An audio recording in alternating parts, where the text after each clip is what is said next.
Hello and welcome to Leaders of Tomorrow Season 10. It's been 10 seasons of empowering India's small businesses such as yourself in hand-holding and guiding you. I'm Sunanda Jaiseelan. On the show tonight, two exclusive conversations. First up, I'm speaking with Tara Singh Vachani about the senior care market and why she's so passionate about these different areas. I'm going to be discussing all of those industries with her in this interview. Also, we're continuing our Unicorn series, this conversation with Druva.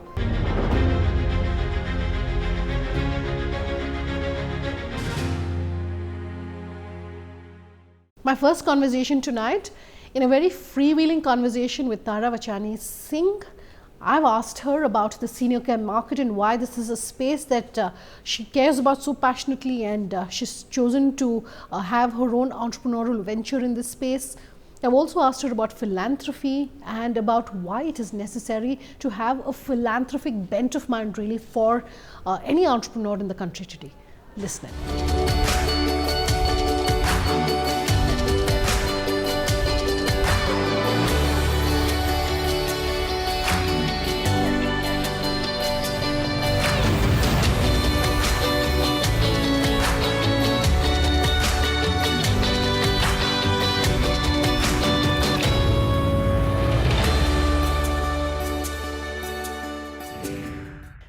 So good catching up with you. I know we've been meaning to do this conversation for the longest time. Thank you for having me. Absolutely my pleasure, and I know all good things take time, and I have a sense this is going to be a great interview. We have a lot of things to chat, and before I come to talking about your role at the Max Group and why you're so passionate about early education, why you're so passionate about senior living, and we will discuss Antara as well. Sure. Your entrepreneurial journey, you started by saying I don't perhaps want to necessarily be involved full-time in the Max Group. You started your venture, but now are holding dual responsibilities. What would you say these past few years of your working life have been like? What are the highlights?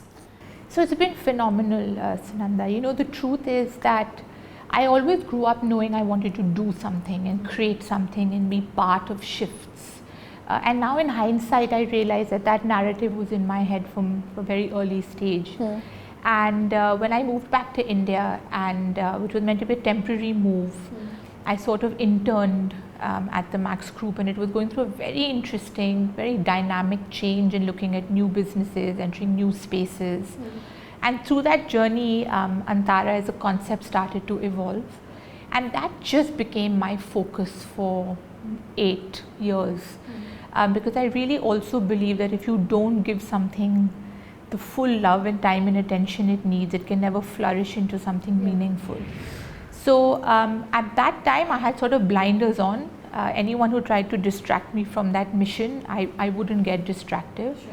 And that was the birth of the entrepreneurial journey. And the highlight for me has just been to see a brand which is Antara and an industry get created in that space. Okay. And also I think the highlight for me was a few years ago taking that decision to say I have to start being a bit unemotional as an entrepreneur. Okay. And if this concept and the business has to scale up and really touch the lives of people in a country as large as ours, that potentially that scaling would need a different sort of leadership and strength and leadership team.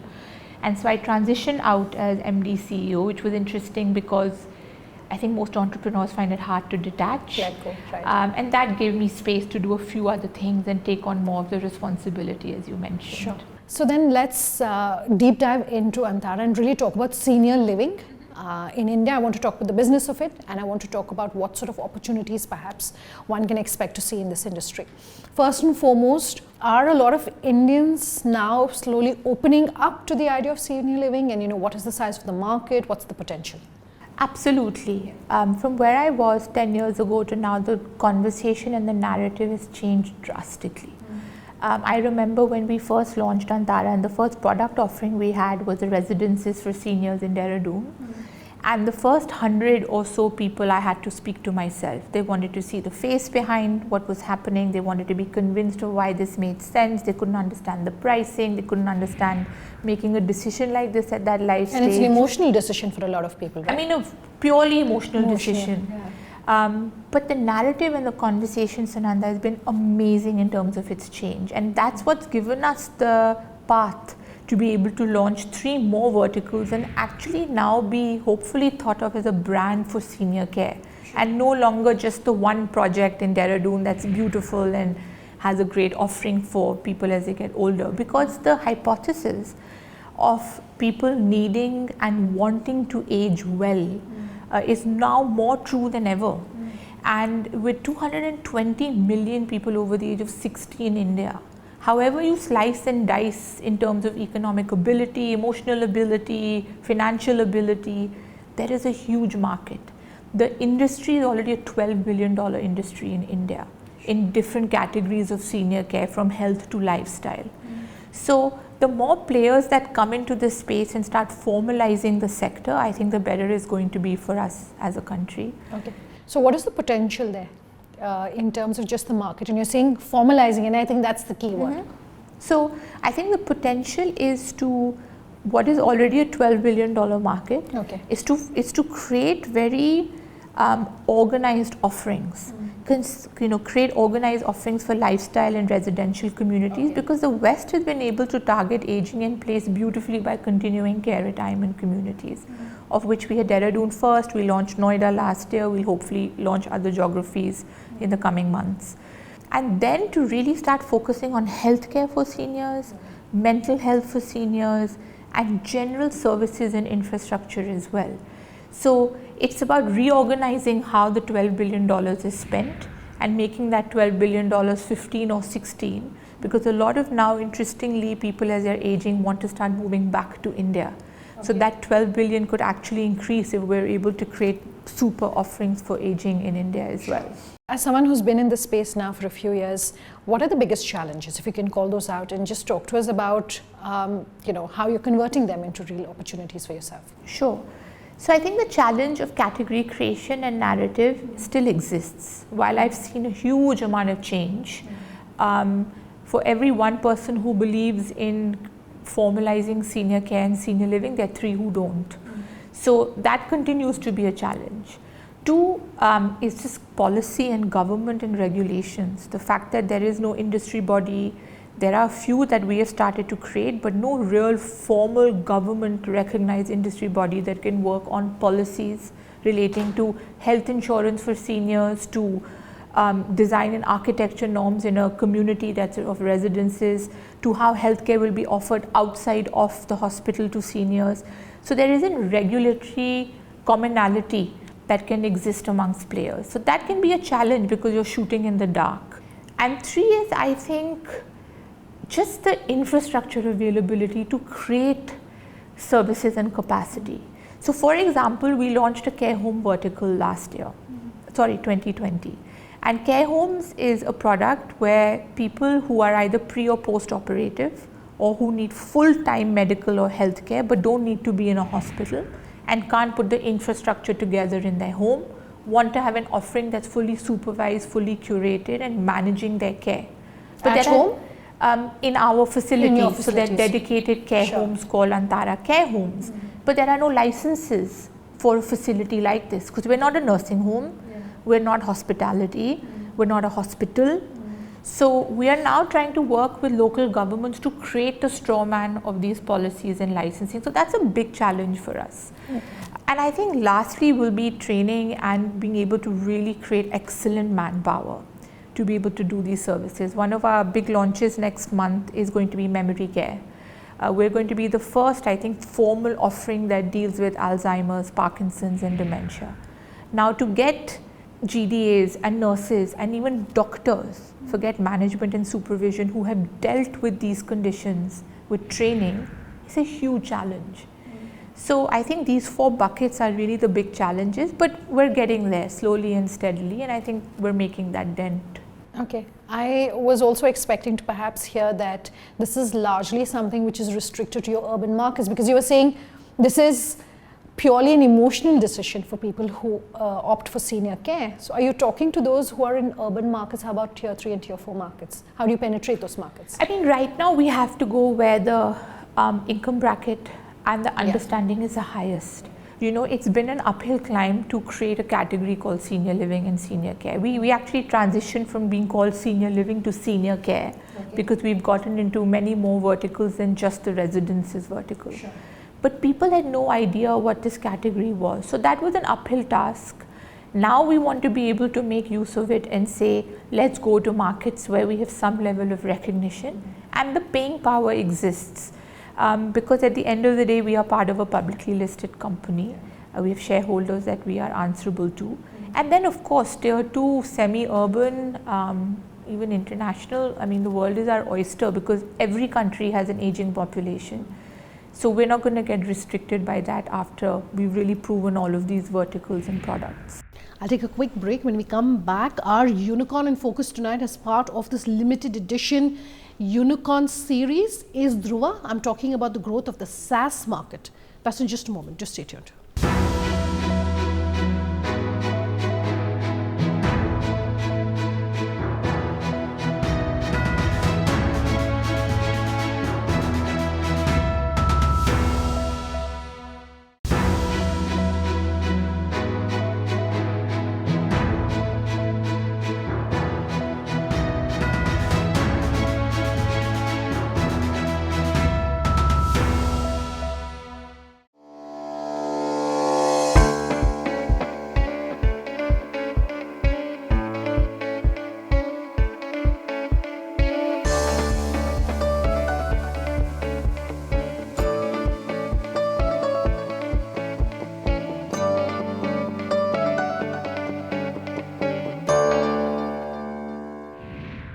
Jaspreet Singh of Druva joining me on the show. Jaspreet, thanks for your time with us today. My first question to you, SaaS platforms, they're becoming more widely adopted now. But my question is how small businesses can use platforms like yours to really cut costs, to stay ahead of the curve, to stay more innovative and to really grow. Platforms like yours are enabling them to do that. A great question, and SaaS is a very good tool for today's enterprise to really transform their business digitally. If you think about cloud first, public cloud was simply a promise that you could consume any resource anywhere in the world at a single price point, right? The quality of service was consistent in cloud compared to traditional ways of doing IT.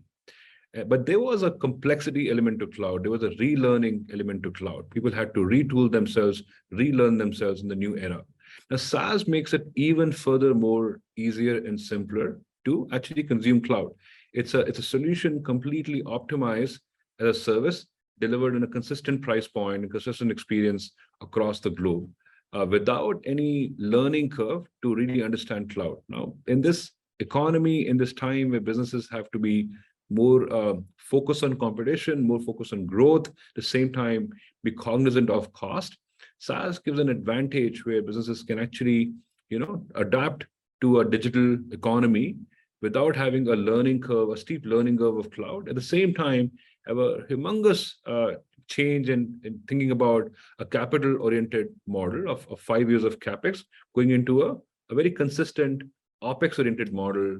You try, you buy, you consume, you grow, the SaaS-based model. So very, very strong beneficial trend for enterprises across the globe. What distinguishes the software produced by Druva compared to other firms?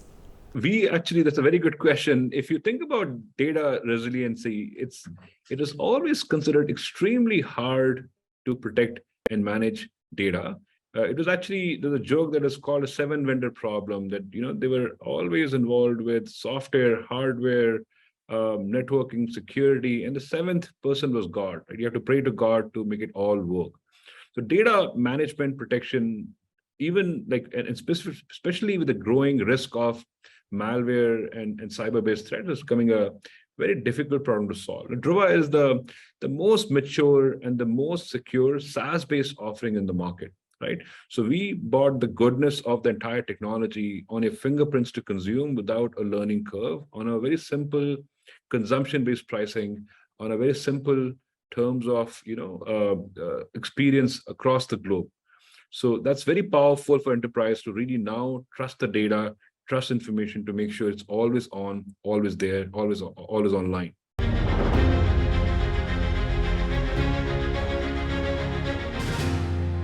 We are in very, very, very early innings of this transformation.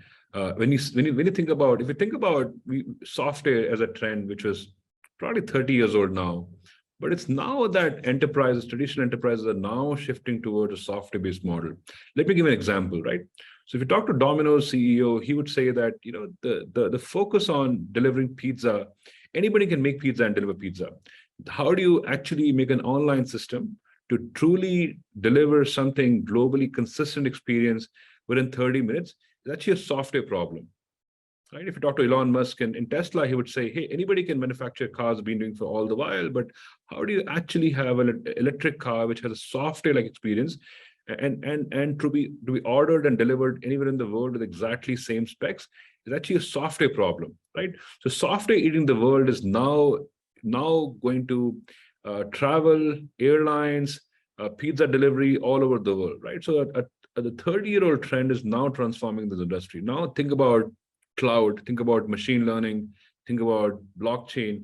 These are mega 30, 40-year-old trend, which is just starting up, right? And they could transform the world of how we think of traditional systems, how we think about governments, how we think about policy.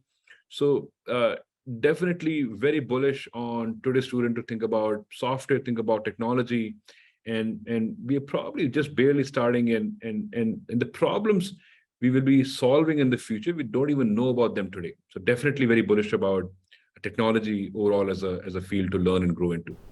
I want to talk about sustainability when it comes to software. And do you think the industry as a whole has really evolved to ensure more sustainability? That's a very good question, and consistently come with a lot of customers now. A lot of governments and customers in variety of segments are now definitely asking questions saying, hey, how is the environmental impact of what you're doing, right? To give an example, right, the data resiliency problem is considered, it's a disaster could spend any time. Traditionally, people have built peak capacity IT systems throughout their life cycle just for one event to happen in their lifetime, right? A cloud brings a very interesting model here that it's actually built for an on-demand economy. Built for an on-demand economy, saying when an event happens, how can you surge my usage to solve for that one cyber event in once a lifetime, opportunity. So building systems in a way which are scalable, which can respond to needs on demand versus peak capacity on front, not only solves for the customer costs, but also solve for the environmental reasons to also not have your resources spinned up all the time. This economy of scale driven by cloud computing, economy of scale from serverless computing, or from truly understanding and making software smarter to understand your customer needs to the minutest level through machine learning, is only going to make software far more efficient and actually deliver eventually, as it goes along, increasing amount of environmental impact. What was the idea when you decided to start Druva? What was the mission? What was the idea behind that? So when we started off, we saw data was becoming extremely important part of the enterprise journey. Digital transformation was actually a data transformation exercise across the landscape. Data was doubling every year. The threats were also increasing. And yet managing information was exceptionally hard problem. Enterprises did not fundamentally trust their information or trust it to be always there, right? So we thought we really, really want to make data work. We want to make sure it's resilient, it's secure, it's trustworthy, so enterprise can truly empower their decisions and trust information available to them. And that really made us build the data residency cloud, which really helps you, protect your data information across any application, any location in the world against any threat, and build a very solid trust across all facets of enterprise and how they might consider data to really, really work for them. All right. So good having you here on the show with us. Thank you so much for your time. Sure. Thank you very much. Out of time on tonight's conversation. If you have any feedback for us, to let us know. Our contact details on your screens as we speak. Thanks for watching. Have a good night.